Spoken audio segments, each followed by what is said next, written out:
This is where passion meets positivity and optimism. In a world where bad news abounds, You Are Solid Gold with Michele Lau celebrates the good in our lives and the beauty in the hidden gems around us. Welcome to You Are Solid Gold. Here she is, international television host and QVC jewelry expert, Michele Lau.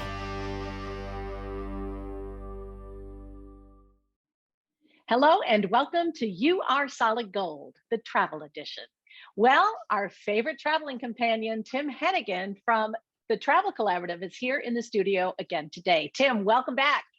Thank you, Michele. Today, we're going to explore the second part of our Norway series, which is going to include some incredible places to stay. And I'm so excited to get started. Tim, all right, so we've called you already. We've set up sort of a rough itinerary, and now we get to choose where to stay. You were telling me that there's something very specific that the Norwegians are sort of tailoring their travel to this year, correct?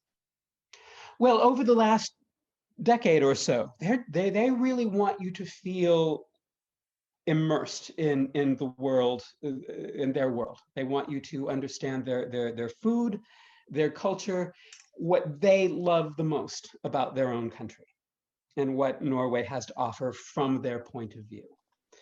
And to lead into that, the first place I want to talk about is a place I saw about 10 years ago myself, and I met the owners.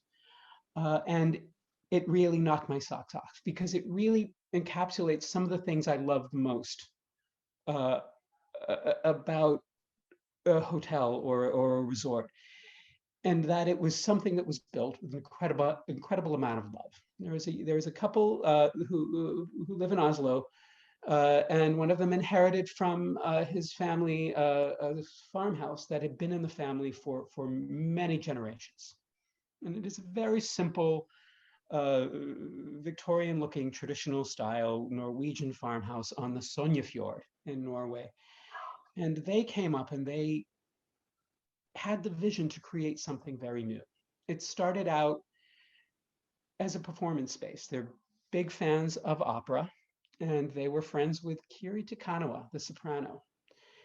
And Kiri Takanawa is a Kiwi. Wow. And loves to fly fish, and they traded with her that she could stay there and sing in the barn, and they created Wow. That's so fantastic. Okay. And they created a performance space in the barn, and they reimagined this old family farmhouse without losing the detail and history of the farmhouse. They added to it a very modern European sophistication. Oh, and they brought in very the new age of Norwegian locally sourced cuisine, and they provide the clients with all of the things that you want about Norway: the fly fishing, the hiking, all of the adventure that you need. You really feel that you're in a very luxurious home. And they then converted the barn, and since that time, they've brought on a couple of older structures that were in the area and have created a compound of traditional Norwegian housing. These days, while it was a hotel in the old days, these days it is a buyout. So if you are going with your family or some of your best friends, you can buy out this experience, which includes meals, includes exploring the fjords by boat, includes the hiking and the fly fishing, as well as not just opera, but a concert or an artistic experience from local artists and performers right there on your little compound. It has in the past served as a concert space for a lot of Norwegian and Scandinavian artists. That they had larger concerts, which the Queen would attend from time to time. There are places that I find around the world, wherever I go, there are just a short list of places that have really touched me. And I thought, these people really understand what a traveler wants to see and feel about the destination. I can You are, see that you're very enthusiastic about it, and it sounds so exciting. they're not just hoteliers, they're your hosts when you're there. It sounds And like an incredible cultural experience. I mean, not only as far, I love theater, and I love, opera, and I love music, but the food, the atmosphere, everything just sounds like such a quality experience. it really is. And I think what most Mhm. travelers are looking for are, Yeah. are ways to actually be in the destination. You're actually living there in the country next to some farmers. You see the cows where the milk is produced all around you, and you're in the nature, and then you're in the art, and they've done a wonderful job with it. So Wow. It sounds amazing. I recommend it highly. Some of the other places that are up there, the other things that they're doing are they're really trying to bring people into nature. So there are two places I want to talk about that have achieved that, I think, or are achieving that very well. One of them is called the Uvet Landskap Hotel, which has been used frequently by Hollywood. In fact, Really? Ars Nova, I think, is one of the films that was made there, and they are basically similar to lean-tos. So you have a wooden structure with all glass front in the fjords, in the forests, It's and a really interesting structure, isn't it? I mean, I can see where they would say that that's an immersive experience. Not only is it full of beautiful windows overlooking incredible scenery, but it's really special. so Uvet Landskap is one of the first hotels in Norway to really bring the guest into the fjords. So your experience is very minimalist looking. You're in a compound in the woods overlooking the fjords, and you are in basically what I describe as what is similar to a hunter's lean-to, but much more luxurious. Yeah. So it is built in sort of a triangular way, a wooden structure with large glass windows in the front. Very minimalist, very simple. You have wood burning stoves in the rooms. You have, it's very modern, but it's like a very sleek camping experience. Very And Scandinavian.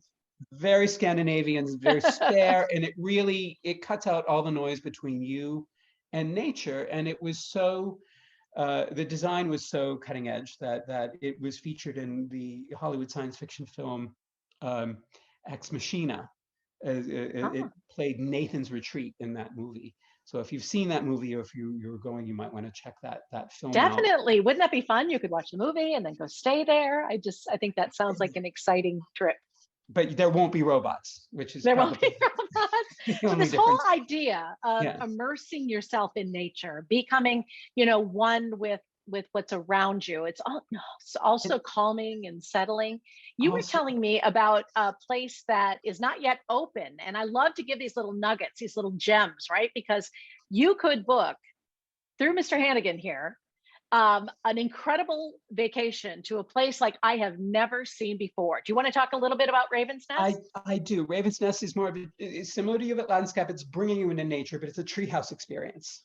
A Um, tree a house, like treehouse a experience. kitty. This place is based on the owner of this hotel. The man who envisioned this is also a tattoo artist and a wood carver. And Wow. What a and funny combination. Wow. How interesting. it is, but you can see it in the property because he is inspired by the stave churches, one of which is very nearby. He's taken the carving that he found in this church and introduced it to this area, very similar to Uvet Landskap, but this way he's introducing the carving and the folklore that come from the stave churches nearby into this immersive experience. I'm very excited about this new property. So But we it can is, start planning and dreaming you could now, and start we'll planning have and to. dreaming about it.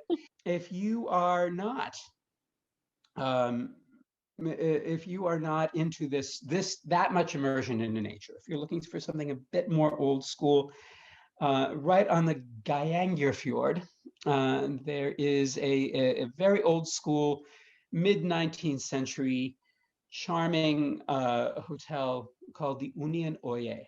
And it was the grand hotel of the fjords back in the 19th century when the aristocracy did the grand tour. So the Union Oye was visited by famous artists, writers, and various kings and queens in Europe. It's still a very small hotel compared to some of the grand hotels that you would see in Italy It is very small and intimate, and there's a lot of gingerbread there. It is directly on the fjord, on these manicured lawns, looking out over the majesty of the fjord. A wonderful place to have tea. I should warn you that my family in Norway, my destination manager that I travel a lot with, as many Norwegians, believes in ghosts and is terrified of them.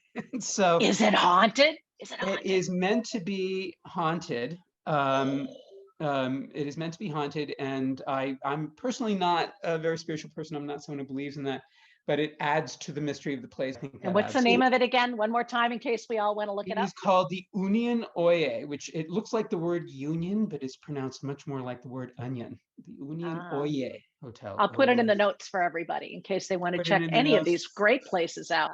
These are a joy. There are two main cities in the fjords. One of them is called Bergen. Your family, I understand, comes from Bergen, which Right. Was a Hanseatic city. And the old Hanseatic port is still there from the Middle Ages. Very much I unchanged. would love to see that. It's on the bucket list. Yeah. Oh, well, your Yeah. greats were probably walking around there at the time buying fish every Sunday. That's right. My favorite really among these is called Ulesund, which is named after a fish, which I think is similar in English to alewife. And that was a very prosperous fishing town, which burned down in 1900. And they had certainly the money to rebuild, so they wanted the latest in the fashion. So at that time, that was Art Nouveau, or Jugendstil in German, Art Nouveau in French, secessionist also in German, as it's called. And you come up with this fairy tale architecture, walking around, nestled in the heart of the fjords. And there is a lovely hotel to stay there that features a lighthouse. So if you're on your honeymoon or it's an anniversary, Oh, how you can romantic. stay in a working lighthouse at the end of the jetty, looking out at the islands and the harbor. Oh, this sounds amazing. So I can't wait.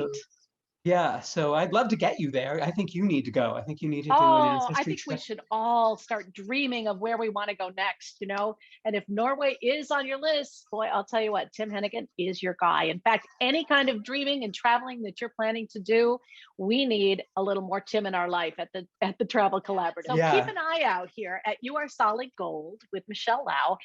We're going to have Tim on as a regular feature, and we're going to travel the world, whether it's virtually or culturally or, you know, just through getting you excited about that next vacation. Tim is definitely a great source. And Tim, you definitely are solid gold. So thank you so much for joining me today. Happy to. Thank you. Until next time, everybody, keep shining. Thank you for joining us on You Are Solid Gold. We hope that you enjoyed it as much as we enjoyed bringing it to you. Would you please subscribe, like, and share this episode? If you know of a person, place, or thing that is a hidden gem that we should feature on Solid Gold with Michele Lau, please submit it for consideration at hello@youaresolidgold.com. Now, get out there and shine.